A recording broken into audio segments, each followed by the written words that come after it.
Assalamualaikum warahmatullahi wabarakatuh. Ya, kali ini kita akan membahas tentang kelayakan industri pengolahan hasil pertanian. Apa itu industri pengolahan hasil pertanian? Yaitu merupakan industri yang mengolah hasil-hasil pertanian menjadi barang atau produk jadi maupun setengah jadi. Nah, bagaimana kita akan menganalisis industri pengolahan hasil pertanian ini? Secara matematik, TC, ya, total cost, adalah penjumlahan antara TEC, total explicit cost, dan TIC atau total implicit cost. TC adalah total cost, TIC total explicit cost, dan TIC total implicit cost. Kemudian hal yang kedua yang perlu kita tahu sebelum menganalisis kelayakan, yaitu adalah penerimaan. Apa itu penerimaan? Penerimaan merupakan perkalian antara produksi, hasil produksi tiap proses atau mungkin tiap kurun waktu tertentu dikalikan dengan harga. Jadi produksi dikalikan dengan harga. Apabila produknya macam-macam, ya masing-masing harus kita hitung. Produk A berapa produksinya dikalikan dengan harga produk A. Produk B berapa produksinya dikalikan dengan harga produk B, dan seterusnya. Jadi secara matematis, TR, total revenue, adalah perkalian antara Q dengan P. Q adalah produksi dan P adalah harga atau price. Yang berikutnya yaitu pendapatan. Ya, apa itu pendapatan?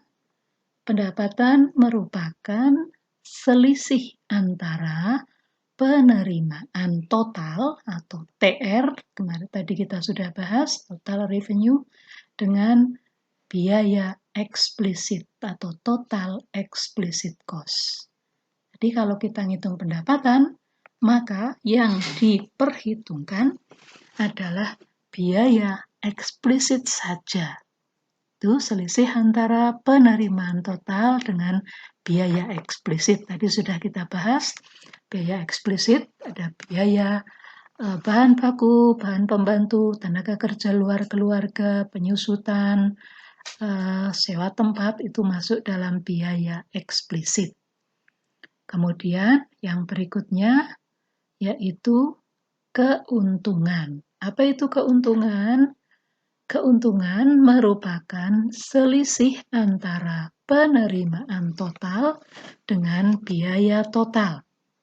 Ya, jadi beda ya, pendapatan dengan keuntungan beda.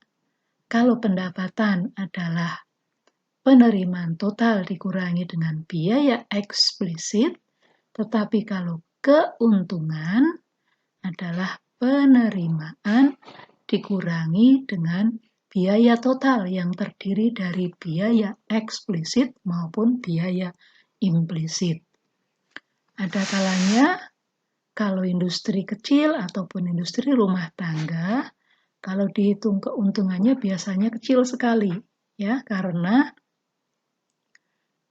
sebagian besar atau mungkin sebagian ya biaya-biayanya merupakan biaya implisit. Misalnya tadi industri olahan gula kelapa, ya, bahannya implisit, tenaga kerjanya implisit, ya. Kalau dihitung pendapatannya mungkin cukup tinggi, tetapi begitu dihitung keuntungannya menjadi kecil. Tidak masalah karena memang di sini industri kecil ataupun industri rumah tangga memang umumnya menggunakan bahan-bahan ataupun menggunakan tenaga kerja atau faktor-faktor produksinya umumnya adalah milik sendiri.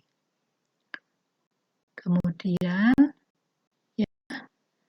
nah, setelah kita menghitung pada pendapatan keuntungan, maka kita akan dapat menganalisis kelayakannya. Kelayakan pada industri kecil ataupun industri rumah tangga bisa kita lakukan dengan menghitung yaitu produktivitas tenaga kerja. Apa itu produktivitas tenaga kerja? Pada dasarnya merupakan kemampuan dari tenaga kerja, terutama di sini adalah tenaga kerja dalam keluarga, untuk menghasilkan pendapatan. Jadi secara matematis, produktivitas tenaga kerja sama dengan NR. NR itu apa? Pendapatan dikurangi dengan biaya implisit selain tenaga kerja dalam keluarga. Misalnya, sewa tempat sendiri, biaya bahan sendiri, bunga modal sendiri, misalnya seperti itu. Jadi pendapatan dikurangi dengan tenaga kerja, pendapatan dikurangi dengan sewa tempat, dengan biaya bahan sendiri, dengan bunga modal sendiri, dibagi dengan jumlah tenaga kerja dalam keluarga. Biasanya satuannya adalah HKO, hari kerja orang. Ya, jadi produktivitas tenaga kerja satuannya adalah rupiah per HKO. Jika produktivitas tenaga kerja lebih besar dari upah tenaga kerja daerah setempat, maka industri kecil dan industri rumah tangga atau industri rumah tangga layak untuk dijalankan. Ya. Jadi misalnya kita mendapatkan produktivitas tenaga kerja 100.000. Padahal upah tenaga kerja di daerah setempat hanya 50.000 per hari, maka industri kecil ataupun industri rumah tangga dikatakan layak. Tenaga kerja dalam keluarga lebih baik digunakan untuk mengolah atau untuk proses produksi industri kecil ataupun industri rumah tangga daripada bekerja di tempat lain. Yang berikutnya yaitu produktivitas modal. Apa itu produktivitas modal? Merupakan kemampuan modal untuk menghasilkan pendapatan. Secara matematis, produktivitas modal dirumuskan NR ataupun pendapatan dikurangi biaya implisit selain bunga modal sendiri. Apa itu? Misalnya bahan milik sendiri, biaya tenaga kerja dalam keluarga, sewa tempat milik sendiri, misalnya seperti itu, dibagi dengan total biaya eksplisit. Ya, jadi di sini satuannya dalam hal ini biasanya dikalikan dengan persen, 100%, satuannya persen. Ya, jika produktivitas modal lebih besar dari bunga tabungan, maka usaha industri kecil ataupun industri rumah tangga dikatakan layak. Misalnya, kita mendapatkan nilai produktivitas modal 10%, padahal bunga tabungan dalam 1 bulan misalnya hanya 1%, maka di sini usaha dikatakan layak. Kalau kita punya modal, lebih baik modal itu digunakan untuk usaha industri pengolahan hasil pertanian daripada ditabung. Karena kalau ditabung kita mendapatkan bunga ataupun jasa yang lebih kecil dari produktivitas modal. Oke ya, kita lanjutkan dengan yang berikutnya yaitu RC rasio. RC rasio merupakan perbandingan antara total revenue dengan total cost. Secara matematis, R per C sama dengan TR per TC. Ya. Usaha dikatakan layak jika R per se lebih besar dari 1. Ya, lebih besar dari 1. Apakah artinya misalnya didapatkan nilai R per se 2. Arti angka 2 di sini adalah setiap 1.000 biaya yang kita keluarkan untuk industri rumah tangga atau industri kecil, ini proses produksi dalam industri kecil atau industri rumah tangga, akan bisa menghasilkan penerimaan sebesar 2.000. Jadi setiap biaya yang kita keluarkan 1.000, kita akan mendapatkan penerimaan Rp2.000. Ya, artinya berarti di sini kita dapat untung, ya, bisa mendapatkan keuntungan, itu contohnya. Jadi kita bisa mengartikan R per se, ya, pembagian antara TR per TC. Setiap 1.000 biaya yang kita keluarkan, kita akan mendapatkan penerimaan sebesar 2.000, maka R per se-nya bernilai 2.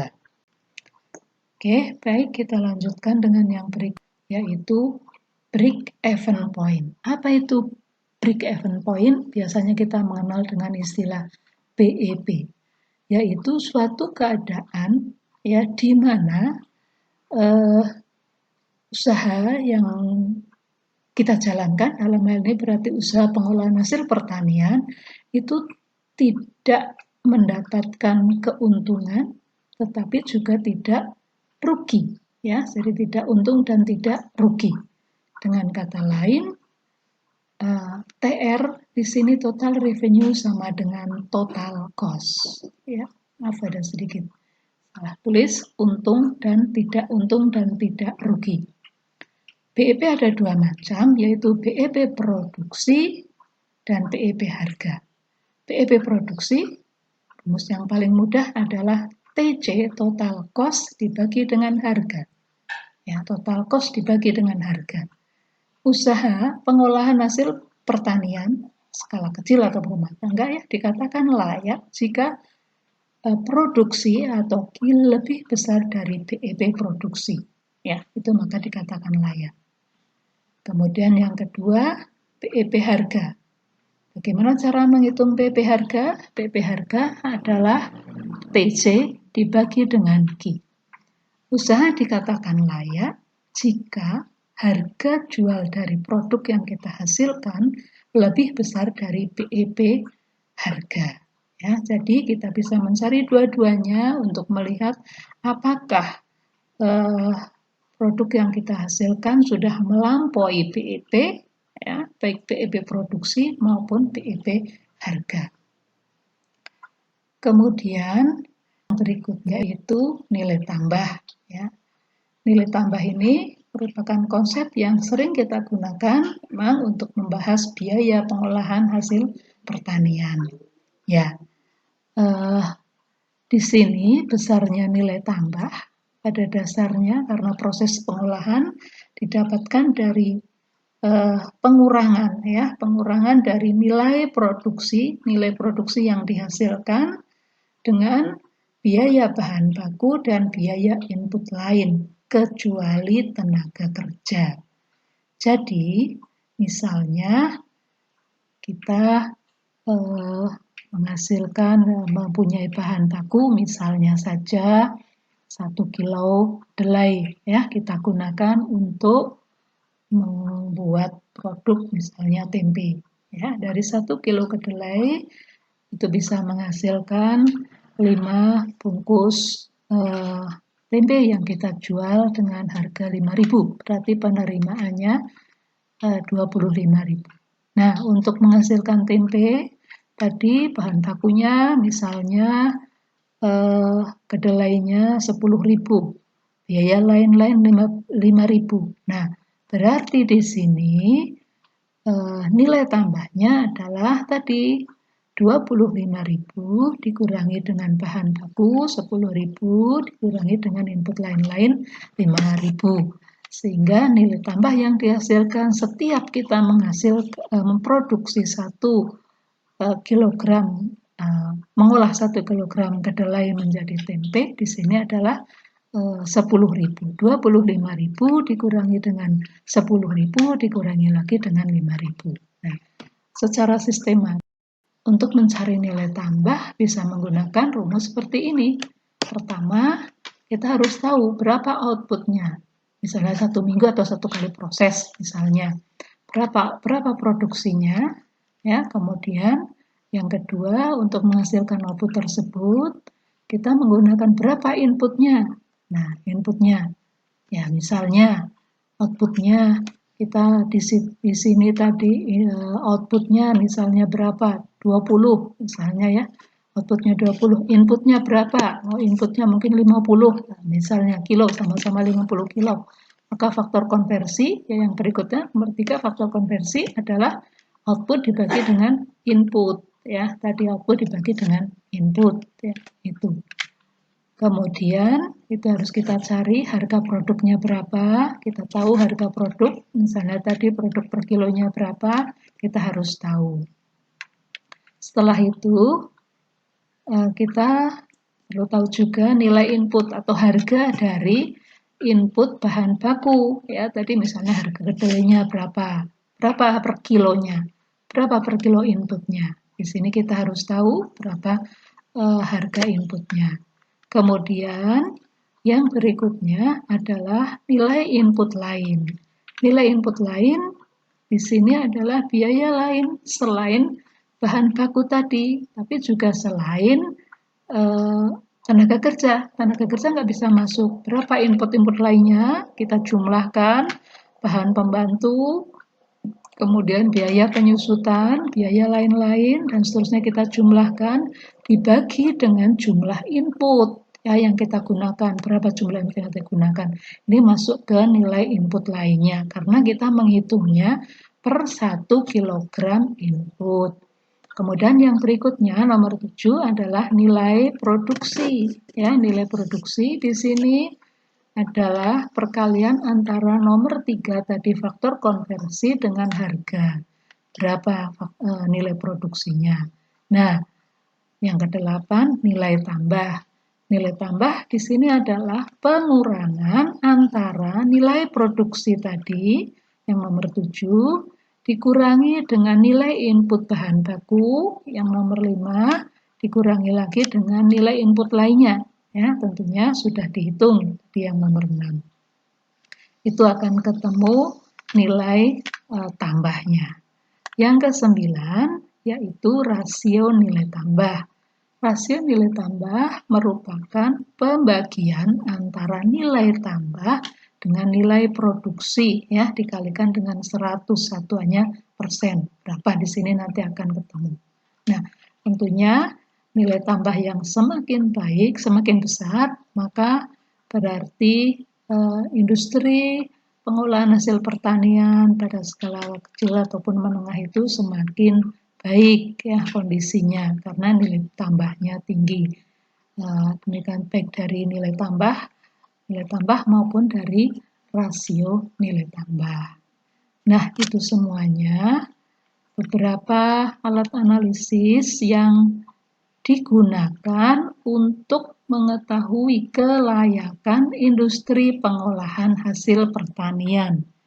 Ya, dalam skala, terutama skala kecil, menengah, ya, yang skala besar, tapi sama seperti kita menganalisis kelayakan tanaman tahunan yang sudah kita bahas, sedangkan yang skala kecil kita bisa menghitung dimulai dari biaya, penerimaan, pendapatan, keuntungan, kemudian produktivitas tenaga kerja, ada produktivitas modal, ada RC rasio, ada BEP, ada BEP produksi maupun BEP harga, dan yang terakhir adalah nilai tambah.